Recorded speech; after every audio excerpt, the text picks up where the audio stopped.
The site's verified, so they're gonna do that timeout. The pre-op meds will be administered. They'll be transferred into the OR, and then the ID is gonna be checked again by the circulating nurse. So your difference between your scrub nurse and your circulating nurse, your scrub nurse is a tech, can be an LPN, LVN, or an RN, and the circulating nurse is a licensed nurse. So your scrub nurse will gather the equipment, will gown and glove the surgeon, assist with sterile draping, handing instruments, doing neatness checks, labels, specimens, does the count, which is the surgical equipment count, and cleans up after surgery.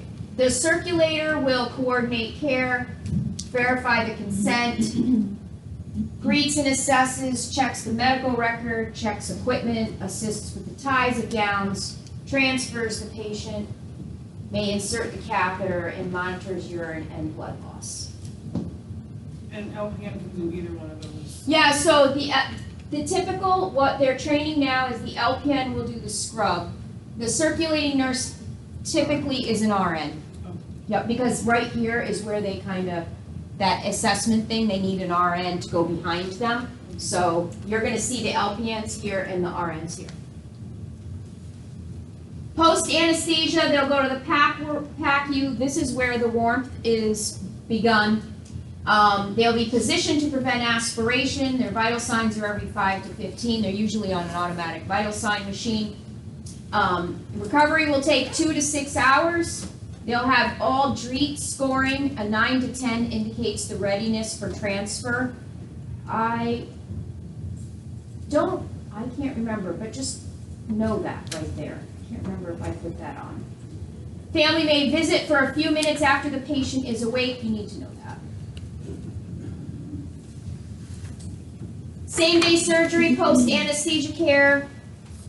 So this is in your same-day surgery places, not the hospital setting like your outpatient surgery center. When they ambulate unassisted and their vital signs are stable, they can go home. That's a need to know. When they're ambulating unassisted and their vital signs are stable, they can go home. Bless you. Post-op, check their ID, get them settled in bed. Their vital signs tend to be Q15 times an hour, 30 times 2, 1 hour times 4, and then every 4 hours until they've completely recovered. Post-operative data collection, the things that you'll be responsible for, making sure they have their airway, they're still oxygenating well, they have good circulation, their mental status is intact, they have stable vital signs, and that they are hydrated or receiving hydration and their fluid status is stable.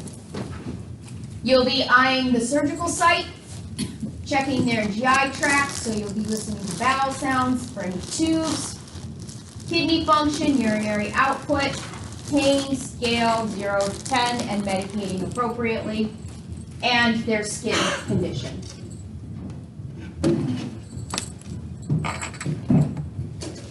So when we're protecting them from injury post-op, positioning them on their side, making sure their side rails are raised. If they have spinal anesthesia, their legs will return first, but they will feel a deep pressure sensation followed by some voluntary movement. They'll get the pins and needles. It's at this point that they may be prone to hypotension. And you want to monitor for a spinal headache. Why? Because they can leak spinal fluid. Yeah, so when they leak spinal fluid, one of the first symptoms is, or signs, is going to be a headache. They're going to complain of a headache. So we're going to look for a spinal leak. They're usually patched.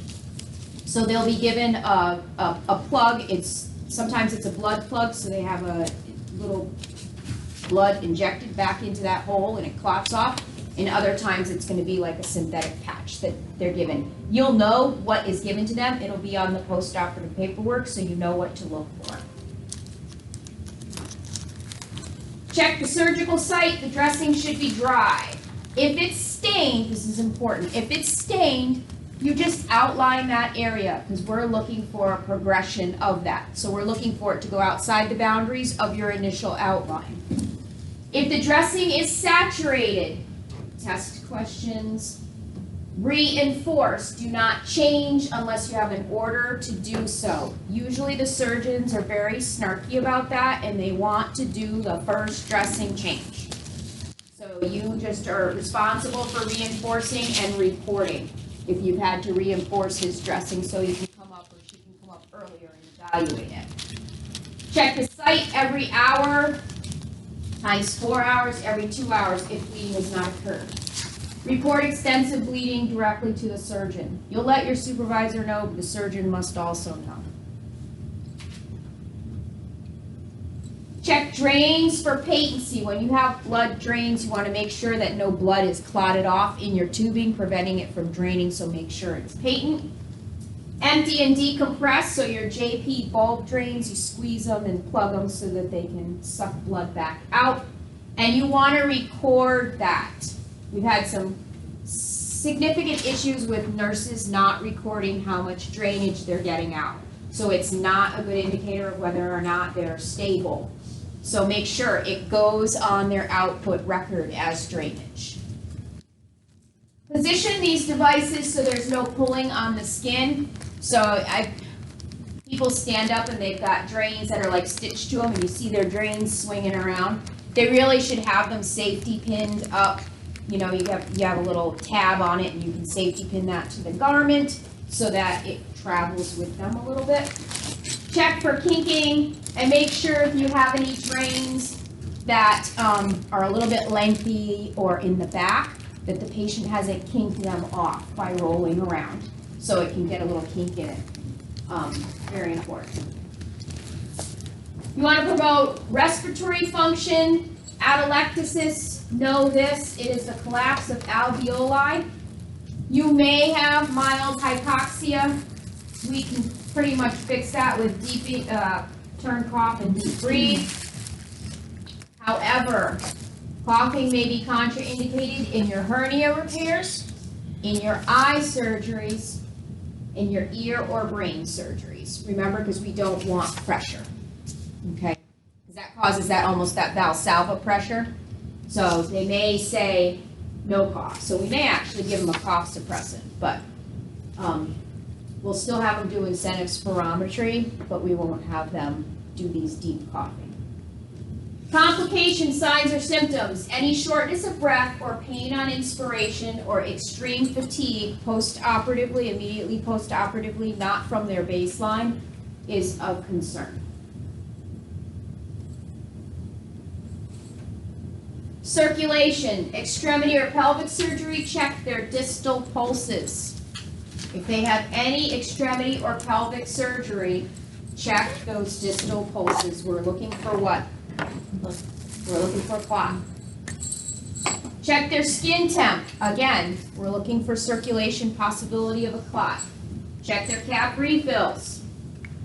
Compare their blood pressure and pulses with baseline.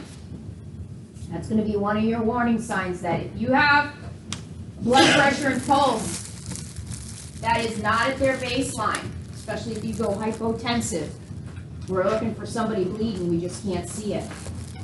Any increase in pulse is the possibility of internal bleeding. It can also be that they're in pain. So you do have to ask them. Don't immediately assume that they're hemorrhaging when they're actually in pain. Anti-embolism stockings will increase venous return. And then your SCDs come up again for circulation. Maintaining your fluid balance, your indwelling Foley catheter. You want to observe that bag every hour. You may have a urinometer on it. Has anybody seen a urinometer? So it looks like you have, right?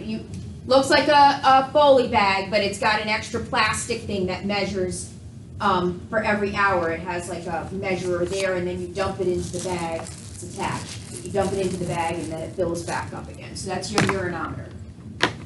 This is a need to know. Less than 5 milliliters per kilogram per hour, you should report a change to the nurse. Less than 5 mils per kilogram. So if your patient weighs 10 kilograms, how many meals should you get per hour? If your patient weighs 10 kilograms, how many meals per hour should you expect? 2. 2. 2. No. If it's 5 meals per 1 kilogram, 50. 10 meals for 2 kilograms, 15 meals for 3 kilograms. Go up. For every 1 kilogram you go, it's 5 meals, so it is 50. You need 50 meals an hour if your patient weighs 10 kilograms. So if I say your patient weighs 100 pounds, how many meals per hour of urine should you get? You need to do that math. If it's less than 60 mils over 2 hours, you're going to automatically report that to the surgeon. If there is no indwelling Foley catheter, they must void in 8 hours, and you may see that DTV in 8, due to void in 8. It's not uncommon for you to get somebody from same-day surgery back at your facility, long-term care, subacute, and you've got a DTV in 8. So you look at the surgery time, maybe they had it 2 hours ago, so you've got 6 hours, you're gonna mark that, and if they don't void, the doc's probably gonna say, scan them, do a bladder scan, have them try to void, do a bladder scan, see if they're retaining, and then you'll probably do a straight cath. If you return, if you get a lot of urine, you're gonna be proactive, and you're gonna ask the doc, do you want me to leave a Foley in? You may say yes, and you may say no, but it also saves you having to go and leave a Foley in later. That's cute. Is it 5 ml or 0.5? Because in the book it has as in this chart on table 37.4. It has it as 0.5 ml. Minimum expected out point 0.5, so, oh. I thought it had both. It does? In the chart? Is it a typo in the book? And 752. And 752 Mm, that's good. fluid balance at the bottom, that's paragraph. And 752 they have it. Less than 5 mils per kilogram per hour. So just I'll go with make this sure it's one? not on the test, Okay. because it's got both places in the book. I'll see if I can confirm with the book publisher, which it is. Good point, good catch. Maintain fluid balance. And if it is on the test, don't freak out, I'll just get rid of it. So you'll get 2. IV fluid. Maintain fluid balance. No potassium additive given until the urine flow is at least. No potassium additive. Okay, so you're not going to be giving D5NS with 20 a K in an IV bag if you haven't established their urine flow yet. This is usually in PACU, so you're relatively safe. Check that IV site for patency. This is in caps because it is on your exam. After gag reflex returned and an order exists for oral intake, you may give ice, chips, or a few sips of water. The key is and an order exists. Don't trip up on that. You have to have an order for this. Medicate with antiemetics before actual vomiting occurs. If they feel nauseous, medicate them. Encourage them to tell you, please let me know if you feel nauseous because I need to medicate you before you vomit. There's a lot of surgeries, we don't want them vomiting. That's a lot of gut work, that's a lot of strain on sutures, especially if they've had any of those eye or brain surgeries. We don't need that. Any gut surgeries, you don't need them blowing out their abdominal wound on you. NG tube you can expect after abdominal surgery, certain ones. Tubing should be kept at the level of stomach if the drainage is dark or grainy. Check for occult blood. It looks like coffee ground emesis, but it's suspended in fluid, so it'll look dark to you or grainy. Promoting GI function. Eating is not allowed until the bowel sounds have returned. That's kind of one of those things. Everybody pretty much should know that, but bowel sounds have to have returned. So here you'll hear this term, paralytic ileus. is when there is no forward movement of the gut. Remember, peristaltic waves are forward movement. So if they have a paralytic ileus, there is no forward movement. Usually you get this. You will hear diminished bowel sounds. They'll be hypoactive or absent. Your patient will complain, vague, dull abdominal pain, and they may have some distension. There's no forward movement. This part of the bowel is not cooperating and it's not moving. It's paralyzed. It is affected, but the bowels, this peristaltic wave, it's smooth muscle, it can be anesthetized, and sometimes it's hard to wake up. And if they have done a lot of adjustment of the gut, like they've taken the intestines and moved them around a bit, they could have shocked the intestine and it takes a while to wake it up. And they should have a bowel movement within 2 to 3 days. So we used to say that a patient couldn't go home until they passed gas. A lot of surgeons aren't making them stay. They're seeing if they can tolerate intake, PO intake. If they tolerate PO intake and they do not have any emesis or nausea, they may be allowed to go home, but they have to report if they haven't had a bowel movement. So that's kind of the stickler there. Comfort, we want them warm. Make sure their dressings aren't too tight. Early ambulation for gas expulsion. So early ambulation is the key. You're going to hear that repeated over and over. Early ambulate, early ambulate, early ambulate. And hiccups. Hiccups can be very painful. If you're a big hiccuper, very painful. So you may, the nursing intervention is to have them breathe into a paper bag. And if you can't get those hiccups to go away, you're actually going to contact the surgeon and he'll try to medicate it out, usually with like Ativan. They can get rid of the hiccups. It's an irritated diaphragm. Early ambulation, raising the head of the bed first. That's somewhere on the exam. Because when you early ambulate, you got to raise the head of the bed first. You're going to be tempted to go for dangling the feet first because that's kind of what you think, but it's actually getting the head of the bed up first, then dangle, okay? Head of the bed elevated first, then dangle. Don't rub the legs. Why? Yeah, so you can actually dislodge a clot. So we're not doing any leg massages, none of that.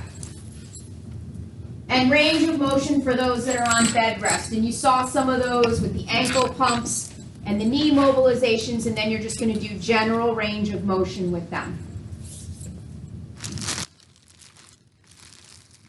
So preventing infection, know your aseptic techniques, good hand washing, turning, coughing, and deep breathing to prevent infection, pneumonia. Encouraging fluids to flush out that bladder. Remember, they've been on the table for a while. They're still producing urine. If they don't have an indwelling Foley catheter, the urine's not moving out, so it's been a little bit static. So we want to make sure that they didn't concentrate up and start growing stuff. So, complications of surgery. You need to know the difference between dehiscence and evisceration. You will have no problem knowing the difference once you see one. But dehiscence is the separation of the layers of the wound, okay? So if a wound dehisces, you may have the suture lines start drifting apart a little bit. You'll see shifts in the tissue. The suturing with underneath came loose. Evisceration is when stuff comes right through that incision. There may be sutures still in place. Sometimes they just blow right through those sutures or staples. A lot of times that's in your bellies. You got to watch out for your post-op, like your C-sections, open hernias. Those tend to be good sites because it's weak. There's a lot of, if they're heavy, there's a lot of belly fat there. There's not a lot of good stuff to suture together. So they can rip right through that. Table 37.5. You should review that. Make sure you're comfortable with everything there. Table 37.5. Let's see if there's any highlights. It's a table 30.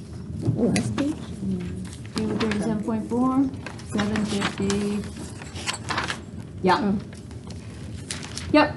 Atelectasis, make sure you know that.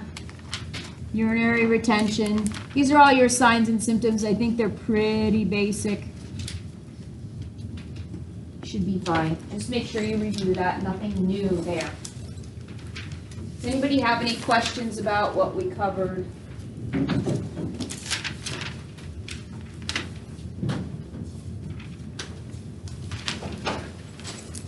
Do I have Diana? Diana. And Siobhan? 756. Siobhan. No. All right, so let's do a quick review, make sure we're all on the same page.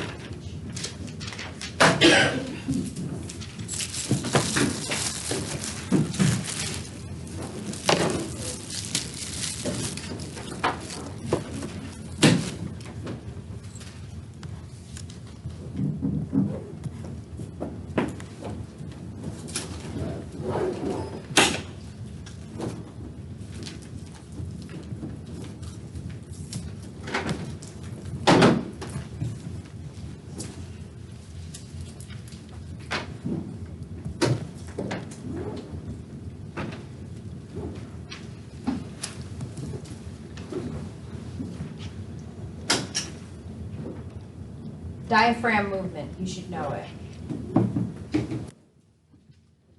Difference between hypoxia, hypoxemia, no dyspnea, and hypercapnia. Hypoxia, hypoxemia, dyspnea, hypercapnia. Chapter, Yeah, that's gonna be 28.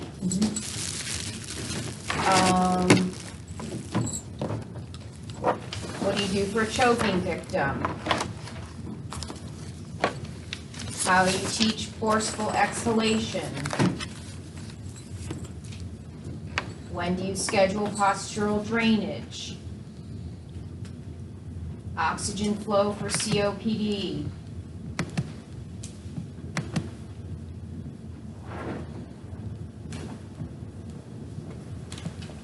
What does the tongue block? Oral suctioning pressure settings. You know, it's not the pressure set, well, sort of, the setting that you set the suction machine at. What do you do before you deflate a trach cuff? What do you do? Anybody? Oxygen? Yeah, oxygenate.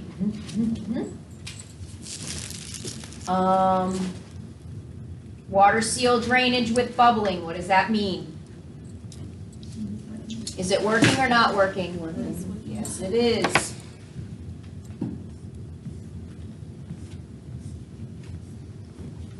How do you use an incentive spirometer? Facilitating respirations, what position's best? Steps for performing trach care. How do you deal with a patient that signs their name with X? how do you deal with them? Oh, there you go. Get what?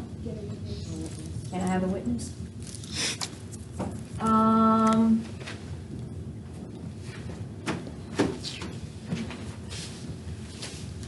Nurses monitoring. If I can go ahead and take that out. What do you know? What do you do? You should know this because it's not really necessarily a calculation. If your urine total output over 2 hours is 50 mils, what do you do? Who do you notify? Physician. Yes.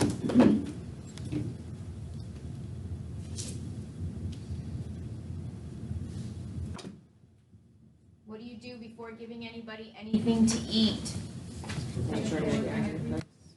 And? Water.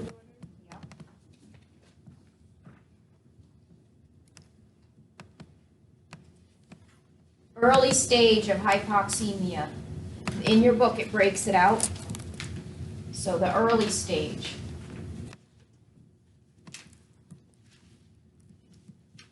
How often you check the calibration of your O2 sat machine. Oxygen delivery device for someone who needs oxygen while eating. Which delivery device would work for them? Yep. Be able to identify what a non-rebreather looks like. The actual picture.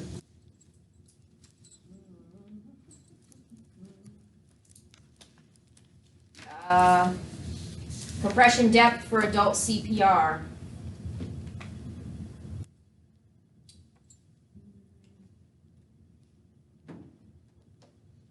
Select all that apply for respiratory changes in the aged. Select all that apply for surgical consent. Math. Conversions, it's all conversions. Milligrams, kilograms, pounds, mils, ounces.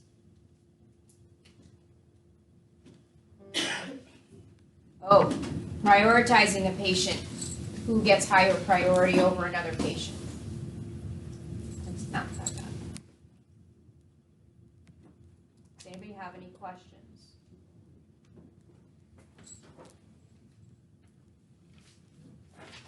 None? It's pretty straightforward, it's pretty cut and dry. I'll go in, I know you guys have like assignments that we're not counting, I'm just gonna put, I'll score those out for you, it's no big deal. You're doing those on your own, right? Yes. Okay. You're all caught up on your math? Okay. All right, anything else? Everybody has my cell phone number, right, in case you have a last minute panic attack question.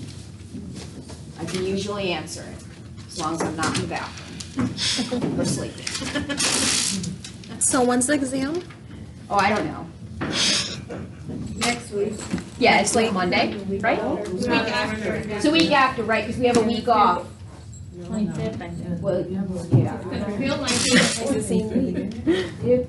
What is it, the 25th? Somebody will schedule it. Put me out of my misery. I have no idea, I just write the doggone thing. 25th. That's the 25th. It's the 25th? 25th, Tuesday at 6. Tuesday at 6, so we have a date. The week of the 26th. The week of Thanksgiving, right? All right. Any questions other than when the test is? It's a good question. And it's only 2 chapters? Yes, ma'am. All right. That's enough. I know. 37 and It's kind of nice though. You have your slip, Michaela? 37 and 28? Not bad. Print all the things from David too, remember? Yes, you I did. feel like I'm taking one. Yes, you did. Oh my God. Something like that. All right, guys, go on break. I'm gonna upload it.